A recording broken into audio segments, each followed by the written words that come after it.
Vaheguru Ji Ka Khalsa, Vaheguru Ji Ki Fateh. I've been asked to spend just 15 minutes giving a short summary of the Asa Diwar that we've heard so far.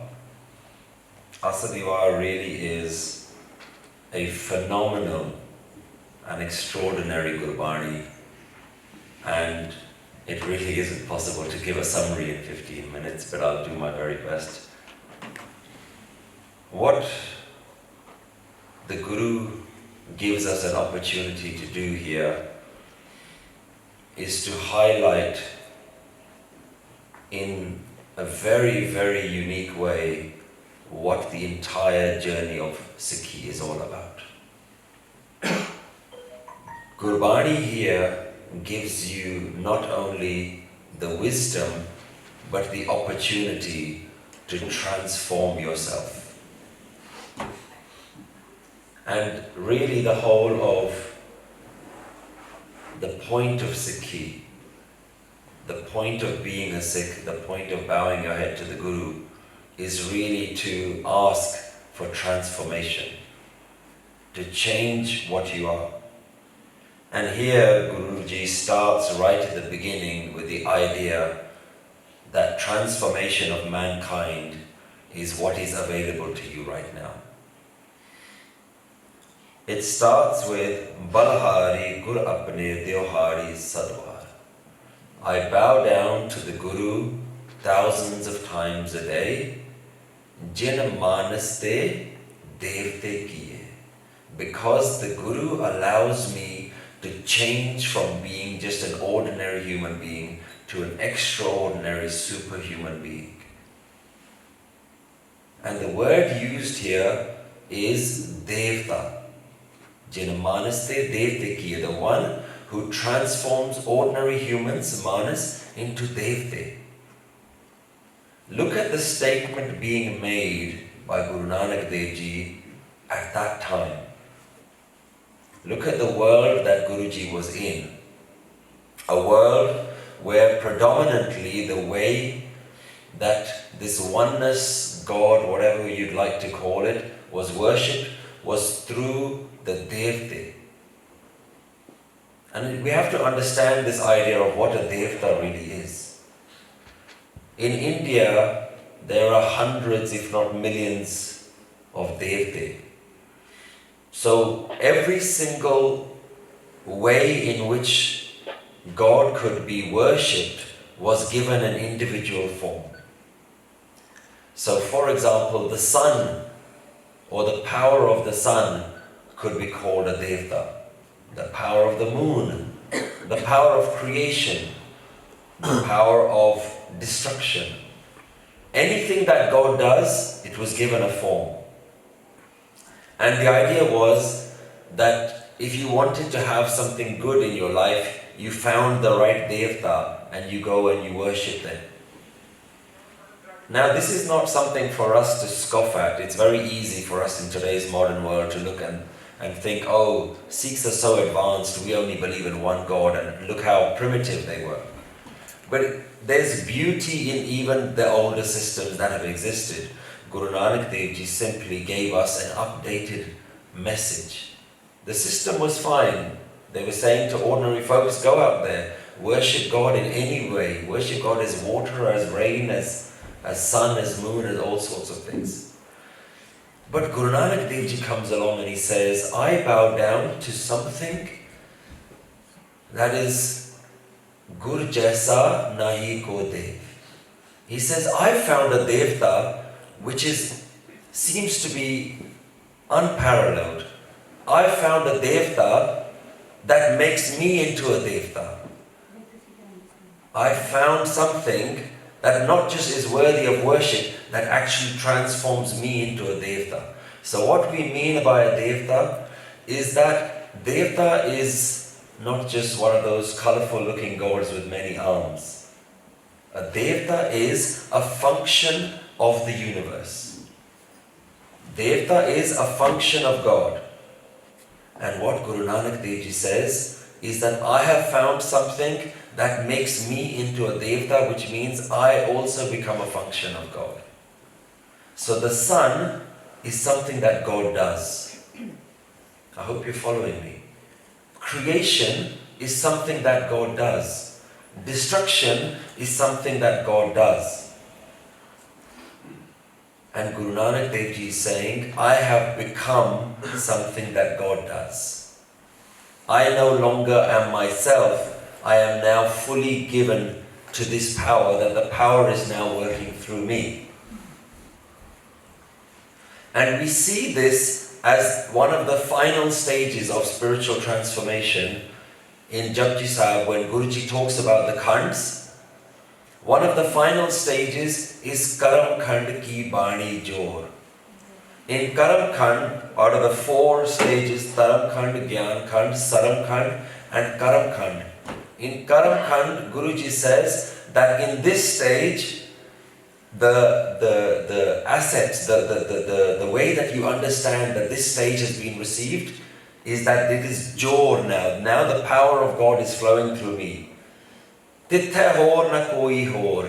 Now there's no me left, there's only God working. So here in Asa Diwar, we should be under no delusion. This is what Guruji wants from us. To transform us from ordinary human beings to extraordinary functions of God. That we are no longer going to be ourselves. And this same idea continues all the way through. Even Guru Gobind Singh Ji in Sri Sarablo Granth says, Atam ras je janhi, so hai Khalsa Dev. One who has known that divine spirit within them, they are known as the Khalsa Devta. Khalsa is also a Dev. Yeah? Jinamanas te Devte ki hai. Prab mein moh mein tas mein ranchak nahi na pe. Between God, me, Guru Gobind Singh Ji, between me, Guru Gobind Singh Ji and this person, there is no difference.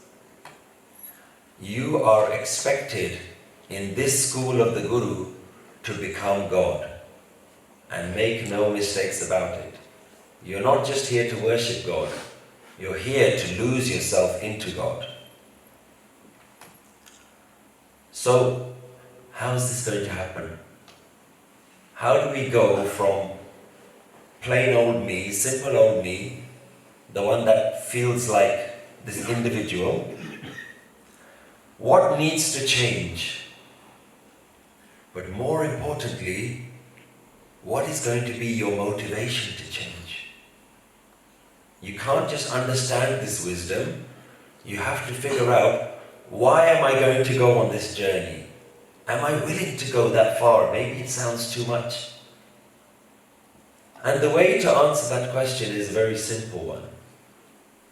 You have to ask yourself, am I having the most perfect experience of life that is possible for a human being? Am I having the most perfect experience? Because if the answer is no, then the Guru is available to you. If you wake up every morning and life doesn't feel like it's the best, every single moment is absolute euphoria and bliss, then the Guru is saying, come to me. I can show you that, I can give it to you. So really what you have to ask yourself is this something I want in my life? There has to be that first step that you have to take. Charan Sharan Gur Ek Panda Jai. We hear all these lines, but we need to now know, how do we put them all together? Bhai Gurdas Ji saying, take your first step and Guru will take millions of steps. So, when we talk about things like this, then sometimes we think, well, it sounds almost unachievable, unrealistic. But again, going back to Japji Sahib, Guru Nanak Dev Ji confirms that there are people like this in the world. And they're called the Bhagats, the saints. And in Japji Sahib, in the Suniya verses, we hear, Nanak Bhagata Sada Vigas. Guru Nanak Dev Ji confirms that there are people like this who are always blissful, always in Anand. Is that something that you are interested in? Because if you're not, we need to just be honest with ourselves, get up and leave. If you're not interested in bliss, if you're happy with your everyday mind, if you're happy with the noise of your mind, if you're happy waking up in the morning and just feeling quite plain and ordinary, this is not for you. If you reach the point where you say, I no longer accept this mind as my everyday reality, I think there's something available to me, and I believe my Guru has the ability to give that to me. So you have to ask yourself, what is my motivation? Then you'll be able to go and look at what is the Guru's technology for delivering this. What is Guru's solution? How is this going to happen? How are we going to change? First, we have to understand there is a change possible. Second, we have to understand that we need to have the motivation. And the motivation, it's like, sometimes you hear about these people with addiction problems. They say the first solution to being cured of your addiction is to admit that you have a problem. And we all have an addiction to our mind, our sense of self. This idea that I quite like myself, I'm okay, I'm not a bad person, I'll just come matha take and I don't really have to do much. I'll make myself feel good that I'm a nice guy and that I do some Sikh things, so I can pretend to be a good Sikh. Guruji doesn't want you to pretend. Guruji wants you to transform. So how are you going to transform? The first word is the most important word, balhari. Surrender. You have to give something up. If you are not happy with the status quo, if you're not happy with how your life is, if you think that my mind could be better, if you think that life could feel better than it currently does in the day-to-day mundane experience of life, you have to give something up. You have to give up the sense of me.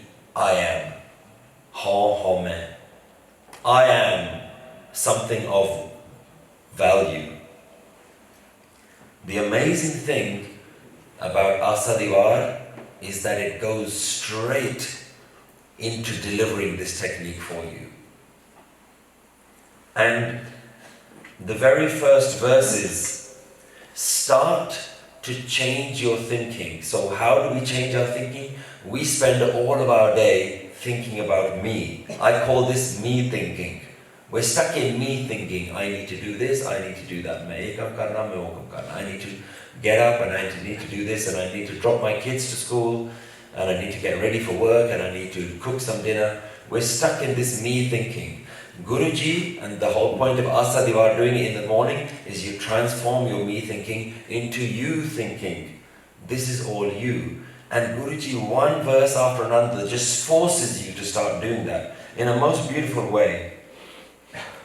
And so we see that right at the beginning, in the very first section of these sloks, Sache tere khand, sache brahman, sache tere lo, sache akar. You start going into almost a trance. This is yours and this is yours. Vadi vadiyai. Then the next one is all this vadi vadiyai, ja vada now, vadi vadiyai, ja sach now. This is your name, this is your greatness, this is your everything. Everything is you, this is also you. And then Guruji goes into Vismad. Vismad Nad, Vismad Ved, Vismad Ji, Vismad Ped. Do you see how Guruji is using the same word to go into a trance? The point of going into the trance is Guru is forcing your mind to stop this me thinking. Meh. I say that we're actually meditating all day. Every single human being is meditating 24 hours a day, but we're meditating on me, meh. And Guruji wants you to stop that line of thinking. Why Asadivar is done in the morning is that it starts your morning in this way of thinking. Look at these beautiful words. Vismad paun, Vismad pani, Vismad agni khede vidani. Look at this beauty. And you're going outside in this beautiful nature and you're supposed to look around at everything and you just go into this euphoria. So I really encourage you to take time to read a little bit of this Asadivar and get into it. Kudrat disse, Kudrat suniye, Kudrat pao suksar. Look outside and go into this utter bliss. Guruji is forcing bliss into your mind so that you're no longer stuck in this ordinary, just normal feeling of me. Kudrat is this beautiful, I see you in your Kudrat. And Guruji is not just asking you to think about some God, some concept of God. Guruji is saying, go look outside. I'm right here. I'm right here in all of this beauty. Apine aap sajiyo, apine rachiyo. You've done it all. You've created everything. And then Guruji goes on. These words are so easy to just lose yourself in, because that's exactly what Guru wants you to do. Guru wants you to lose yourself. Pair vich pavan vahe sadvao, pair vich chale lakh daryao. You go into this trance because you realize that everything is working under the magic of the universe. And so towards the end of the first 8 sections of Asadivar, Guruji now introduces, this is now what we're trying to deal with. Homme dirag roga hai, daru bhi ismai. Guruji first introduces the method that you need to surrender, let go of yourself, go into this trance of just praise. And then Guruji, this section, starts to introduce, now you will see that there is a resistance. There's a part of your mind that says, I don't want to do this anymore. This feels like letting go too much. And Guruji now says, right, this is called Home. This little bit of me that says, I want to hold on to me, Guruji says that is the ultimate disease. But now that you can see it, before you couldn't even see it. In Naam Simran, you go into such a trance that you can start to see there's something that doesn't want to let go. Guruji says, now that we can see it, there is a solution. Seeing it is the solution. Being aware of it is the solution. That's why it's the Daru. And how are you going to get rid of it? Gur ka Shabad. The Guru's message, the Guru's wisdom is going to break that sense of man. And so I hope in the first 15 minutes I've given you an opportunity just to try and understand what it is that Guru is trying to do with Asadivar. And hopefully if Guru blesses me, then I will join you again tomorrow and we will look at the next 8 verses. So please forgive me for any mistakes, and I ask my Guru for any wisdom so that I can help the Sangat. If you help me, Guruji, then if you give me the wisdom, then I can hopefully share some of that wisdom with you. So please forgive me for any mistakes. Vaheguru Ji ka Khalsa, Vaheguru Ji ki Fateh. We're looking at Asadivar in 3 sections. The first 8 sections, which are the sloks followed by body. And just to give you a general overview, in Gurbani, when we have Shabads which are written in the slok and the body format, usually you will have the opening slok which presents a problem, the middle slok which presents the alternative to that problem, a different way of looking at it, and then the body is always the conclusion, how the final way of looking at that problem. What happens when that problem is solved? What will that look like? So generally that's something to keep in mind when we look at the structure of Gurbani whenever you hear anything in that slok body format. At the end of the 8th body, Guru Sahib ends with a question, which dunya kahe aaya? So the first 8 verses were all looking at this opportunity that's available to you to transform. And how do you transform? That manas to devta is that you immerse yourself in praise. You immerse yourself in looking at the universe in a different way. And then towards the end of it, the verse came speaking about Homme, that Guru now introduces this idea that you have an obstacle, which is why you're not able to immerse yourself in praise. And then presents this question, well, why are you here? What's the point of your life? And what Guruji now goes on to do is to look at the different lifestyles that people lead, all the different ways that people choose to live their life. After asking this question, well, what is the purpose of your life? Now Guruji examines all the different types of lives. And Guruji here describes especially the religious types, the ones who consider themselves religious. And Guru starts to now highlight that it is a waste of your time to enter into religious practices. And it's very easy for us to sit and read and listen to these Vanis, and because the references are all to do with Hindu practices or Islamic practices, it's very easy for us to assume that the Guru is criticizing other religions. But the Guru is not criticizing other religions. Guru is criticizing the hypocrisy of looking religious and acting religious without actually understanding what the point of it is. The truth of the matter is that Guru Nanak Dev Ji would say the same thing to you and me, and does say the same thing to you and me.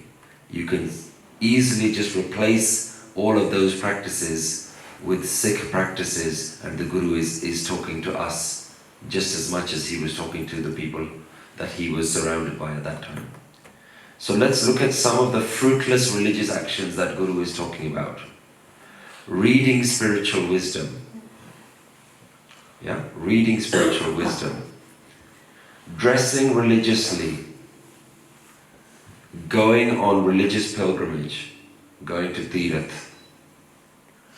Walking barefoot. Yeah, thinking that you're doing something religious just because you're taking your shoes off and walking barefoot. Specifically is mentioned.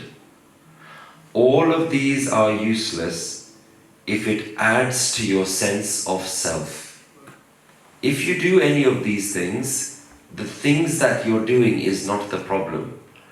It's that if they add to this feeling that I am doing them, this homme which Guru introduced in the first 8 verses towards the end, if you feel that I am doing them, then all of your religious actions are a waste of time. And we must reflect on that within our own tradition. Doing anything, including part, Nityanem, Akhand part, Panch Kakar, we must address these things. We cannot hide behind these things and assume that we are being good Sikhs. Because we are reading the right things, we are looking the right way, we are sounding the right way, we're going to all the right places. If you are doing that, you are not understanding the Guru's wisdom. It is not about whether you should do any of these things or not. Guru doesn't care what you do. Guru cares about the ultimate truth, that you are deluding yourself that you are important, that you exist, that all of these religious actions are somehow going to help you. Guruji says that homme is creating a dukh for you. Homme is creating suffering for you, and the way that it works is through this love of duality. Anything that you are doing which is under the impression that I am doing this to please God, that is duality. Me over here, God somewhere over there. As long as you're doing any of these religious actions, it doesn't matter that you think that the Guru has given you these actions. It does not make a difference that you think you're following Guru Gobind Singh Ji's Khalsa Rath. It does not make a difference as long as you believe that in this duality, that you are over here and you're doing it to please your Guru. And then Guruji goes on to explain something very interesting, a concern that I know a lot of us have. Guruji now goes on to explain that it's not only the religious people that are deluded, even the worldly people, like youngsters who say, I don't believe in religion, I don't need any religion, I just want to go and earn lots of money. Even those people are wasting their time. And then Guruji goes on to explain that those people are also living under this same delusion.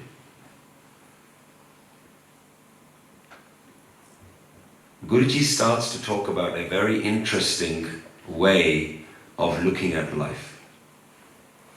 Guruji uses the word kood.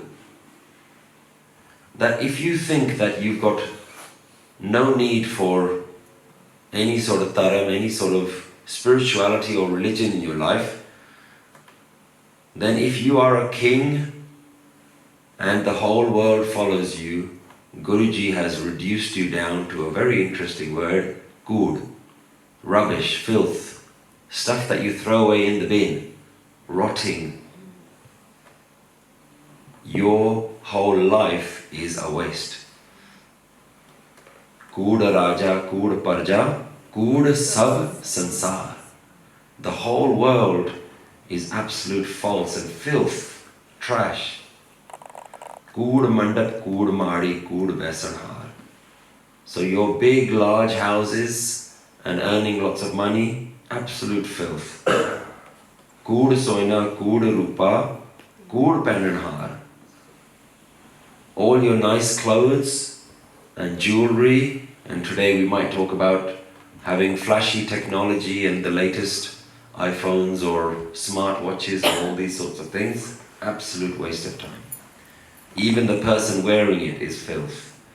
Kood Kaya, kood Kapad, kood Rupapar. Your body is false. The clothes that you are putting on them is filth.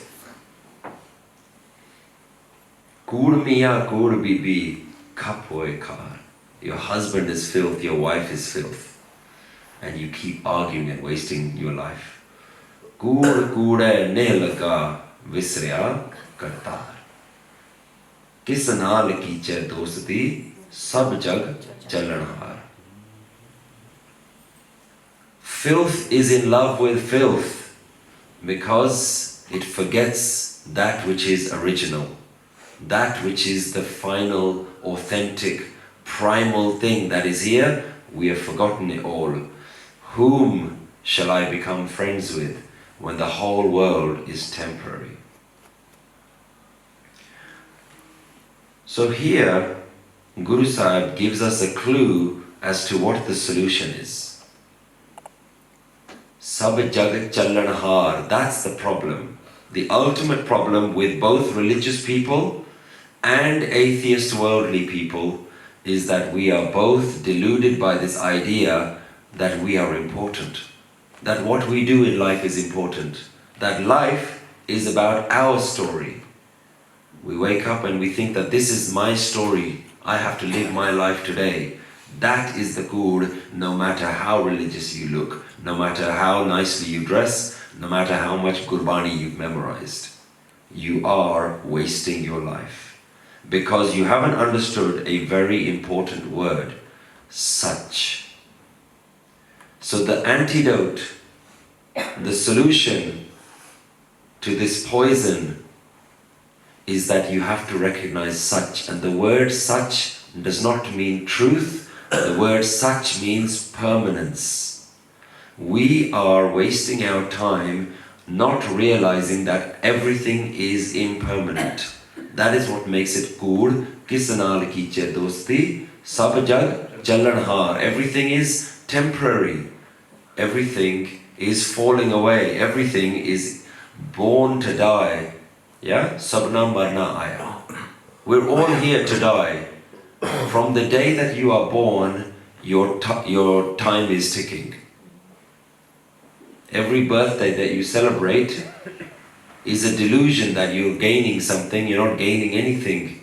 You're losing more days. You're getting closer and closer to your death. You're not getting any older. In fact, you're getting younger. Days are shortening. Life is coming to an end. So such is the solution, and we must focus on that which is permanent. We have to understand that such is working through us. That permanent essence is what is doing everything. that permanence essence of such life force, Akal Purkh, whatever you want to call it, that is what is waking you up in the morning. That is what is moving, that is the blood that is flowing in your veins. That is what's causing our hearts to beat.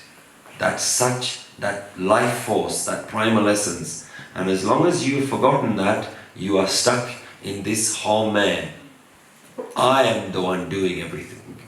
If you realize that you are temporary, behind you is something permanent.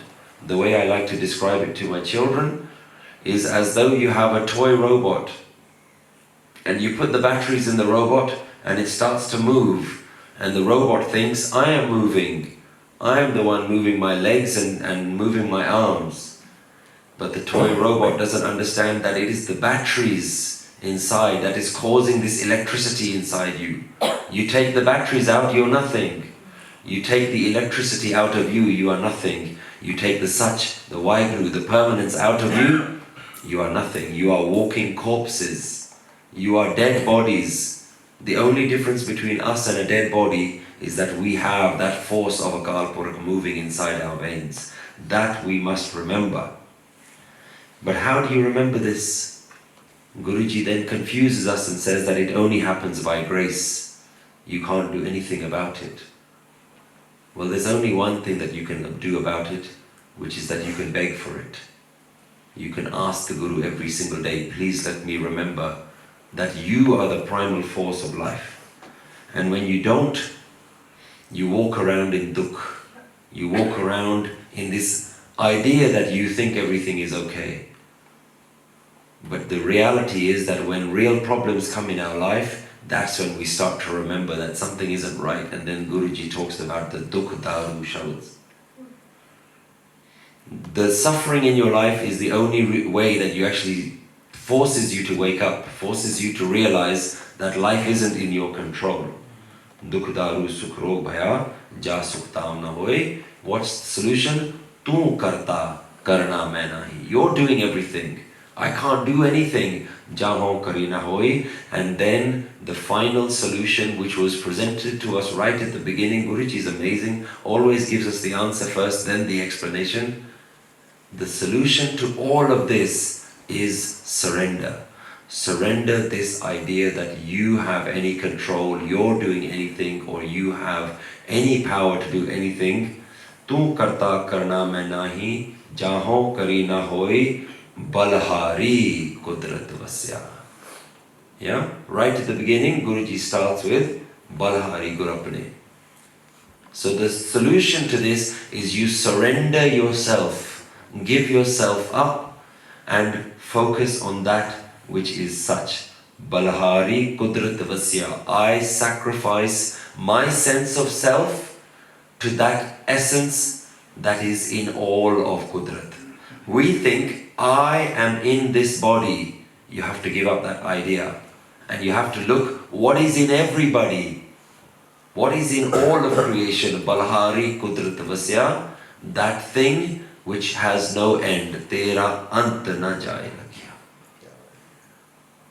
So, please take whatever wisdom out of this that you find useful.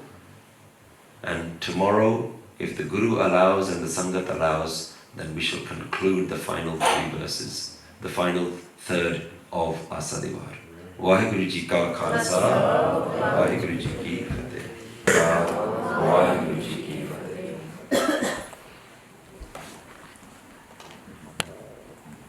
We've been blessed with the opportunity to spend the last 3 mornings reflecting on the meaning of the Asadivar. And I'll begin by just going through a summary of the first and the second, and then we can see how Guru Nanak Dev Ji concludes this composition. So in the first 8 sections, Guru Nanak Dev Ji talks about transformation through praise. There's a lot of focus on praise and recognizing the obstacle to praise. So what is the ultimate truth? What is the ultimate reality? And why don't we experience that ultimate reality? Because of something called myself, my identity, home. Guruji in the second phase looks at false practices which focus on the temporary and not the permanent. So Guru talked about a lot of different practices, religious and non-religious practices, where we put all of our effort thinking that we're doing the right thing, but Guruji is saying the very idea that you are thinking that you're doing something is a blocker. And the focus has always been that there is something permanent that you aren't thinking about, that you aren't addressing. You keep addressing things through the lens of your own life, not realizing your own impermanence. So permanence is a major subject. It's the underpinning with which Guruji then goes into this third and final phase.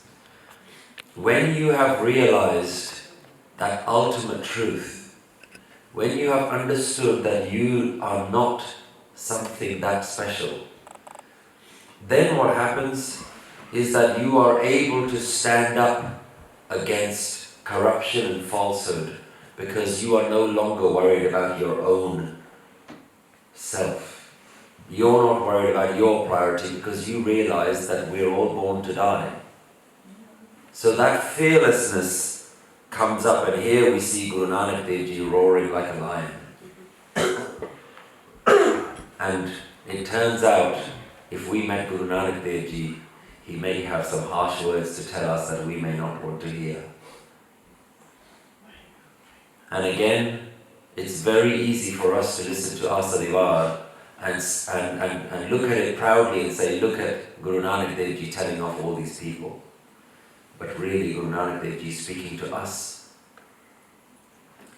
Here, Guruji is looking at all the ego-based corruption. He talks about corrupt religious leaders who steal money, and by doing so, they are dishonoring their family and their ancestors. He talks about the difference between virtues and corruption, inequalities and purity. So here he's trying to make us really aware that there are two ways of living. The corrupt way, the one that practices inequality, injustice, cruelty to others, versus a way that is full of virtues and a sense of purity, understanding the truth. But all of this is only being dealt with through the lens of permanence or impermanence. If you are within your impermanent self, if you understand yourself to be impermanent, you will treat everyone with kindness. If you think that you are permanent, you will treat yourself with kindness first. So Guruji mentions the famous verses which today we say is that Guru Nanak was a champion of women's rights. He says specifically about this idea of impurity. Women's menstruation is not impurity. The impurity is the lies that you say from your mouth. It's easy to judge someone else. It's easy to look at one community and say you're doing something wrong. But Guruji is saying is, what are you saying wrong at every moment? It's easy to look down on someone and say, you're not eating the right things, I only eat in a pure way. Guruji say it's impossible for you to eat in a pure way. Everything contains life. It's impossible for you to be a vegetarian. Everything contains bacteria. So Guruji is starting to really wake us up. Your water is contaminated. Your food is contaminated. Your kitchen is contaminated in some way or another. But even if you manage to clean everything else, pure food entering into a contaminated mouth of the person who speaks lies, who speaks in ego, where is the purity of that food gone when you drop it into the pit of impurity, which is yourself?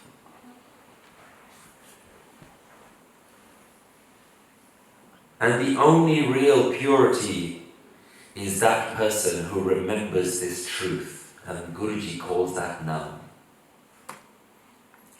No washing away of your body is going to get rid of these impurities. Only washing of your understanding through Gyan, through spiritual wisdom, is going to get rid of this. And Guruji really brings this message home. Impurity in the mind, we have this in the form of greed. So wearing nice clothes and clean clothes to the darbar doesn't make any difference if you're coming to the darbar with greed in your mind. What is the point of you waking up in the morning and saying, I've had a bath? When pariye mat papa ke sang, o to pehna ke rang. You haven't done that. You can wear easily nice clothes and you can clean your body and you can pretend to be pure on the outside. But Guruji says, I can see your mind, and that is the worst. That is the filthiest thing that you are bringing here. Your tongue is impure when you speak in falsehood, when you speak lies of others. Your eyes are impure when they lust over someone else. Your ears are impure when you hear gossip and negative talk about someone else. And your life is doomed when you're deluding yourself that you're religious. You have forgotten your own death. You have forgotten your own mortality. And because of that, you think you are so special. You walk around like there is something special about you. And there isn't. There's nothing special about any of us. So, Sucha isn't a person who washes their body. Suche se inanika, jirman basya soy. Guru Nanak Dev Ji says, only the person who has that divine truth, that idea that I do not exist, all that exists is the universe through me, that is the person who has purity in their mind. They're the only ones who can say that I don't have any impurities. So Guruji goes and highlights all of these different people. The ones who indulge in excessive pleasures. And it's again important for us to reflect, what are we doing today? Today, there are Amritaris walking around in exactly the same way. They look great on the outside, but they carry so much filth, hatred and ego on the inside. We see these people running our gurdwaras and we do nothing about it. We know a lot of people go to the gurdwara and they feel inferior. They feel like people are judging them. Women are being judged because they don't have a dasar on their head. Men are being judged if they're walking around with cut hair. They are feeling unwelcome in Guru Nanak's house. You know, it's very easy for us to look at Shabads like Pandit about women's rights, and we say, look, Guru Nanak was a champion of women's rights. Look how great Guru Nanak was. But remember, Guru Nanak Dev Ji at the time was saying something which the normal people did not agree with. It wasn't easy for him to stand there and talk about women's rights. Today we can say, look how great it is because we understand women are equal. But he was saying it at a time when women weren't considered equal.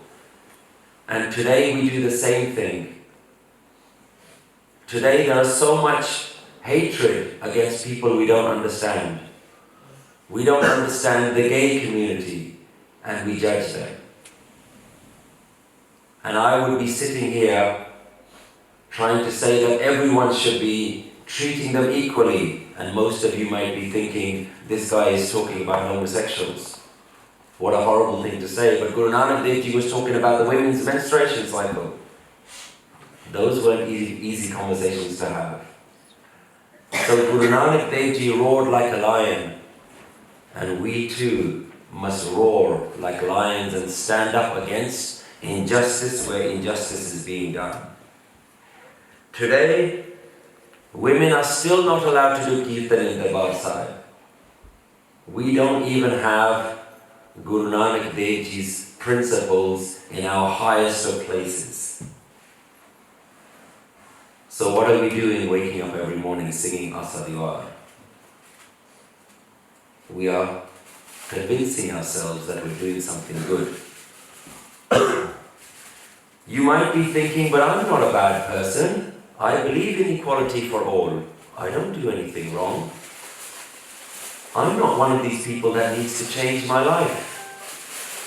Guru Nanak Dev Ji gives you a rule to check whether you are one of the people that he's talking to or not.